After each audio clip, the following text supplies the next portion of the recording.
రిలేషన్షిప్స్లో కానీ కెరియర్ చాయిసెస్లో కానీ స్టక్ అయ్యారా? అది కన్ఫ్యూజన్ వల్ల కాదు, విజన్ గ్యాప్ వల్ల. Welcome to A to Z life skill series 26 days challenge. ఇవాల్టి letter V for vision. Vision అంటే 5 years ప్లాన్ మాత్రమే కాదు, డైలీ లైఫ్లో ఏం కంటిన్యూ చేయాలో, ఏం తగ్గించాలో, ఏం వదిలేయాలో తెలుసుకోవడం. మరి విజన్ ప్రాక్టీస్ చేయడానికి బాగా హెల్ప్ అయ్యే tool 3 bucket method. Bucket 1, keep. మీ లైఫ్లో ఏదైతే కామ్గా ఉండి అండ్ అలాగే మీ లైఫ్కి మీనింగ్ ఇస్తుందో అలాంటి వాటిని ఉంచడం.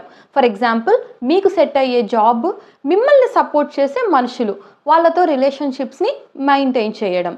Bucket 2, limit. మీ ఎనర్జీని బాగా డ్రైన్ చేస్తాయి బట్ స్టిల్ వాటిని అవాయిడ్ చేయలేము. For example, over thinking and over explaining. ఇలాంటి వాటిని మనం కంప్లీట్గా అవాయిడ్ చేయలేము, బట్ అట్లీస్ట్ మనము లిమిట్ చేయొచ్చు. బకెట్ 3, లైఫ్లో స్ట్రెస్ తప్ప వాల్యూ ఇవ్వని వాటిని స్లోగా స్టాప్ చేయడం. ఫర్ ఎగ్జాంపుల్, అనవసరమైన కమిట్మెంట్స్, టాక్సిక్ ప్యాటర్న్స్, వీటి వల్ల ఎలాంటి యూజ్ లేదు కాబట్టి వీటిని స్లోగా స్టాప్ చేయాలి. విజన్ అంటే ఫ్యూచర్ని గెస్ చేయడం కాదు, ప్రజెంట్ లైఫ్లో ఉన్న క్లటర్ని క్లియర్ చేయడం. మరి A to Z life skill సిరీస్లో నెక్స్ట్ లెటర్ అయిన W ఏ లైఫ్ స్కిల్ అయి ఉండొచ్చు?